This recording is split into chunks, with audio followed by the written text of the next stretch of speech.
Hi, I'm Chance. And I'm Sarah Catherine. And this is Conservation Connection.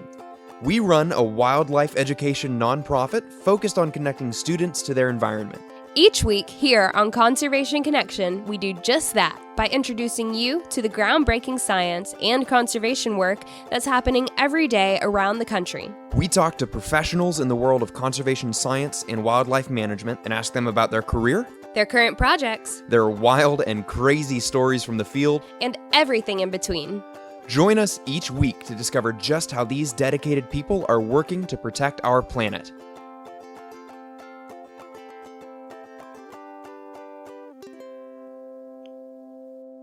Alrighty, guys, welcome to another episode of Conservation Connection. This is going to be a little different. We are here at Scofflaw Brewing Company in Columbus, Georgia, and we are sitting down for our first live podcast. Woo! Wow. He told you not to scream, and then he asked you to scream. That's fair.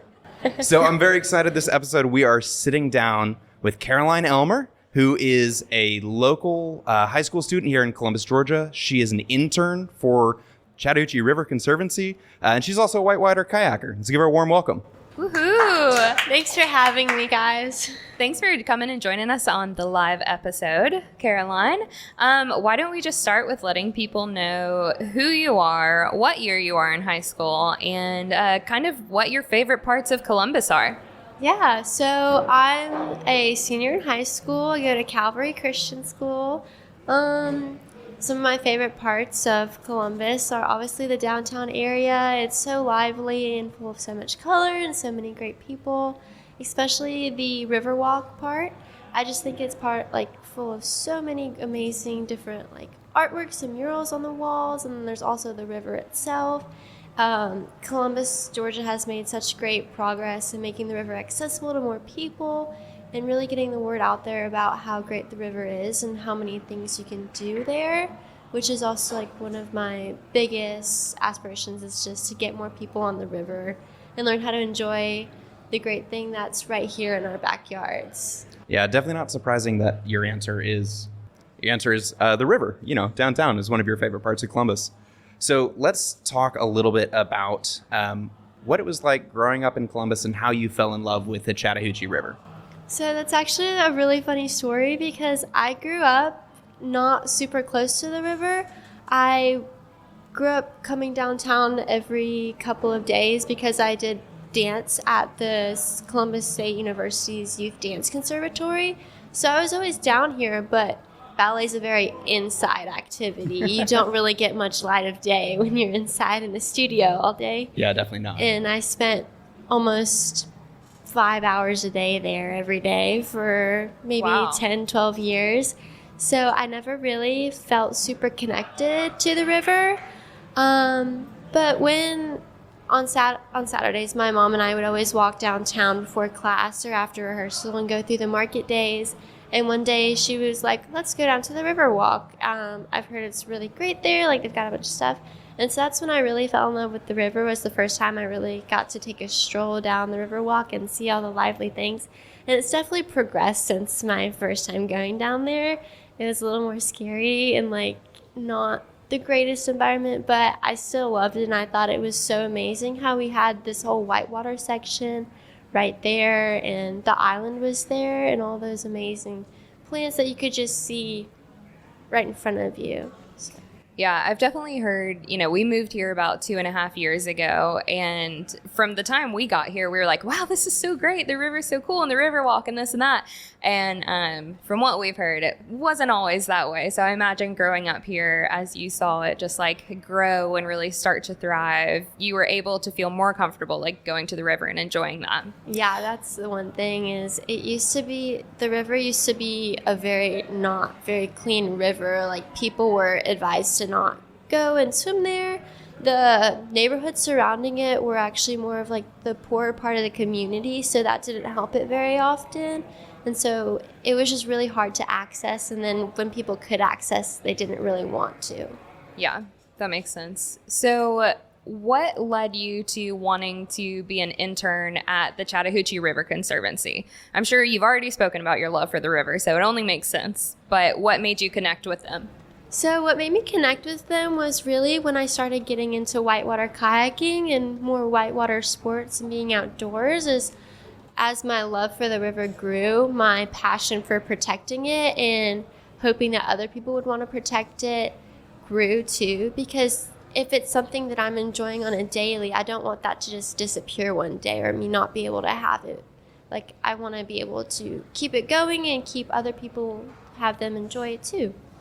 Yeah, definitely. I mean, as somebody else who started in the field of environmental protection from a very early age, I mean, I was just saying, the first time I got in front of people to say, like, hey, we shouldn't squish bugs, I was 5 years old. Yeah. So, like, starting early in this field is definitely, we're kindred spirits in that way. And there's a lot of young people who don't feel like they know how to get involved in the causes they care about. So could you talk a little bit about, like, as somebody who is a senior in high school, what advice do you have for other people that are in your age bracket who have a cause that they care about, but they don't know how to get involved? Really, just don't be scared of people telling you you don't know enough to be concerned about something. That's one of my biggest fears. I'm a very socially anxious person. I don't do very well in crowds. If you know me, you know I'm not gonna go out to a crowd intentionally. One of my biggest things is just because you're young doesn't mean that you can't have a passion for something and you can't keep learning as you go. That's the one thing that I feel most people my age are scared of, is that they don't think that they know enough now to talk about stuff. But you can't talk about anything if you are too scared to even bring it up in the first place. Well, for being socially anxious, we appreciate you being on a live podcast with us. Our first live podcast. Literally the first time we've done this in front of an audience. So thank you for being a guest with us. Of course, I appreciate the invitation. Absolutely. So I want to talk a little bit about the work that Chattahoochee River Conservancy does and how you've been involved with it since you've been there. Yeah, so currently during the summer, we do our swim guide water testing. So we go around to a couple different popular swimming places in Columbus and in Lake Harding, along with Eufaula, Lake Eufaula. We go around, we test for E. coli levels.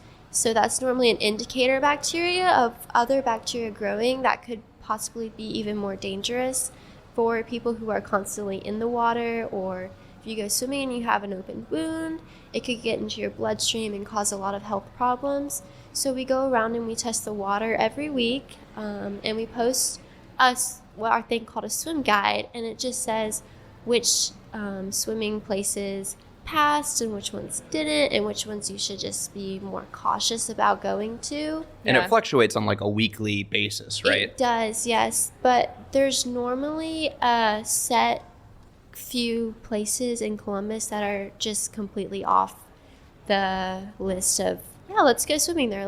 I wouldn't encourage anybody to go swimming in Mill Creek. Or there was 1 week where Bagby State Park in Eufaula was very, very high for a couple of weeks. So, and really it's affected by stuff like various human activities. If there's a lot of human activity in a certain area, water always runs downhill, right? And the Chattahoochee is a huge watershed that collects the drainage from everywhere, but that doesn't mean that the entire river is always polluted. So having a group that's going out and looking at the different spots along the river that are healthier this week versus last week versus next week, for me, it gives me a lot of confidence about I can go recreate on the river and I know it's been tested. I know that I'm not worried about health concerns in this particular area. Yeah, that's the main goal of us doing the swim guide, is to make the river more accessible and making sure that people are aware of what's going on their river. Because if you don't know, then you're just going to think, oh, the whole river's dirty. I would never let my kid go swim there or enjoy it or learn to appreciate it because it's dirty. And going back to your origin story, right? it's experiencing the river. It's interacting with the river that makes you care for it, fall in love with it, and ultimately want to protect it and make it better for the next generation, right? Yes, that's one of the things that we say at the River Conservancy all the time. Our interim executive director, Natalie, and I always tell people aren't going to protect things that they don't care about, and people aren't going to care about things that they don't know about. So it's really important that we get that perspective to people, that you don't care about what you don't know because you haven't experienced it before. Yeah, absolutely. So you mentioned something a second ago about watersheds, and I think that's a great segue here of you are going to college next year. Yes. And you are studying specifically watersheds, right? Yes, correct. So for anyone listening who doesn't know what a watershed is, can you explain what a watershed is? So a watershed is basically a body of water that runs through maybe a stream or is collected by a river. So like lakes, marshes, rivers, ponds, those are a part of your watershed, and those normally are fresh water that you get a lot of your drinking water from. Like the Chattahoochee, it supplies more than 80% of the drinking water for Georgia, which is really cool. And I did not know that. That's also crazy. why it's so important to protect it, because if we don't have a healthy river, we can't have a healthy community. So protecting watersheds like lakes, rivers, ponds, and marshes are really important, because not only is our drinking water, it also provides a lot of ecological diversity. So if you don't have that, you don't really have a community anymore. Yeah, absolutely. And I mean, Columbus and, Phoenix City, Smith Station were built around the river. The reason there is a community here is because the river is here and we're just south of the fall line. So the water has a lot of energy to it. Yes. Right. So this has been the river has been a gathering point for literally thousands of years. People have been interacting with the river, and it's our job to keep it clean and make sure that it's healthy for the next couple of generations. Yeah, definitely. And the Columbus, Georgia, especially Uptown specifically, has done such a good job of starting to incorporate the river into a lot of their activities that they hold. Like we just had Riverfest a couple weeks ago, and we held the International Canoe Federation's World Championships, which was really interesting to watch and super fun to support all of my whitewater kayaking friends. Yeah, if you ever want to see somebody just like spin around and defy gravity in water, come to a whitewater rafting or whitewater canoeing kayaking championship, because it's insane. And they've got wild names like Space Godzilla, the tricks that they do. It's so cool. So, which is an excellent segue into, I want to talk about your journey as a whitewater kayaker. So how'd you get into whitewater kayaking? So it's really not too interesting how I got into it. We'll be the judge of that. I was hanging out at the river one day, as I normally do, and there was this guy that was kayaking at the wave feature that we have called Good Wave. And once he got out of the water, I went up to him and I said, "Hey, that's really cool. What are you doing? How can I do that? That looks sick." And he said, "Oh, well, I'm Mason. Nice to meet you. I'm a whitewater kayaker, and I was just doing a bunch of tricks in my playboat, and you could definitely come and do that. Like, let me get you in a boat sometime, and I'll teach you your role and all the basics, and we'll have you surfing in no time." And so we were friends for a really long time. He got me into a boat. I did it for a couple of weeks.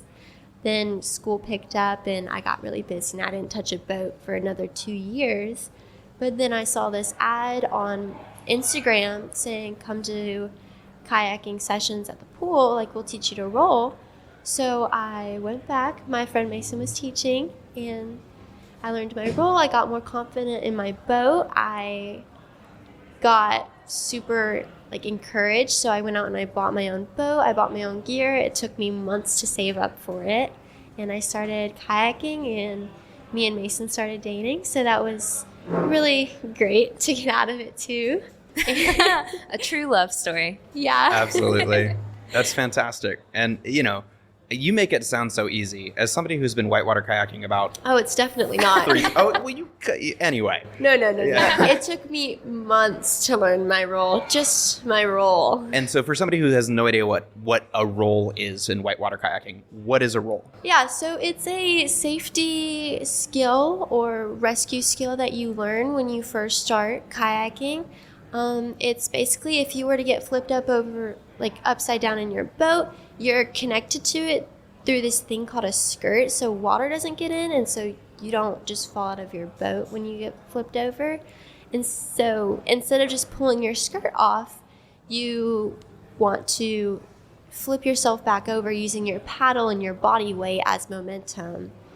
And it's really hard, right, Sarah Catherine? Oh, yeah. It's definitely difficult. hard. And when you explain it, like, full out like that, I think people can understand, like, that doesn't sound easy. Oh, and it doesn't. we can tell you, it's not easy. It's not easy on flat water. And then Yes. go into the fact that usually you flip because you're going through a rapid. Yes. And now you're upside down, underwater, attached to a kayak that you now have to maneuver so that it is right side up without drowning. And you have to stay calm and look cool for all the people watching at Wave Shaper, right? Without hitting a rock. That's the other thing is most people are like, well, why don't I just pull my skirt? The worst thing you could do is that you're swimming in water. But there's a lot of different factors going into it. The Chattahoochee is a little bit more on this, I don't want to say safe side, but less consequences are there if you swim. But if you're going down maybe the Green River, just for example, there's a bunch of rapids that have really big consequences. If you were to swim, you could get caught under an undercut, or there's a lot of sharp rocks because it's more shallow than the Chattahoochee is. So there's a lot more dangers of swimming out of your kayak when you flip over instead of just rolling. Yeah, absolutely. So we're going to wrap this up. I've got one last question for you. I think a lot of people that are closer to my age, in their early 30s, that grew up in Columbus kind of come from an era where the river, like you said, was considered more dirty, and there's a lot of reluctance to get into the water in Columbus. And as a youth voice who kind of experienced Columbus during its revival phase, and in 2013 is when our river was turned into a whitewater kayaking course. What, from your perspective, what advice do you have for people in Columbus, Georgia, or in the Georgia area in general who want to come visit our river about, like, just how awesome our river is? Well, I would say it's a very lively community that surrounds it, and as the community starts to grow more, so does their appreciation for the river, because I think they start to understand that this is why we're here. If we didn't have this river, we wouldn't be here. So more and more people are starting to appreciate it and want to protect it, especially when they put in the whitewater course and they broke the dam over on 13th Street, I think. People started to, that's what really kind of cleared out the river more. And Ed Wolverton, the genius behind the Whitewater Park, he takes such good care of his park that he created. Just yesterday, I saw him on the Riverwalk at the island painting the bridge where there were missing paint spots. So if that doesn't tell you how much he cares about it and how much he's willing to put effort into keeping a clean river and a clean whitewater park, then I don't know what else will. Absolutely. Awesome. Well, thank you so much, Caroline, for joining us for our first ever live podcast event. And we definitely plan to catch up with you after you graduate college, maybe see what you're doing next. Yeah, so thank you, and good luck with college next year. Thank you. Thank you for the invite. I had a lot of fun. Good. I'm glad you enjoyed it.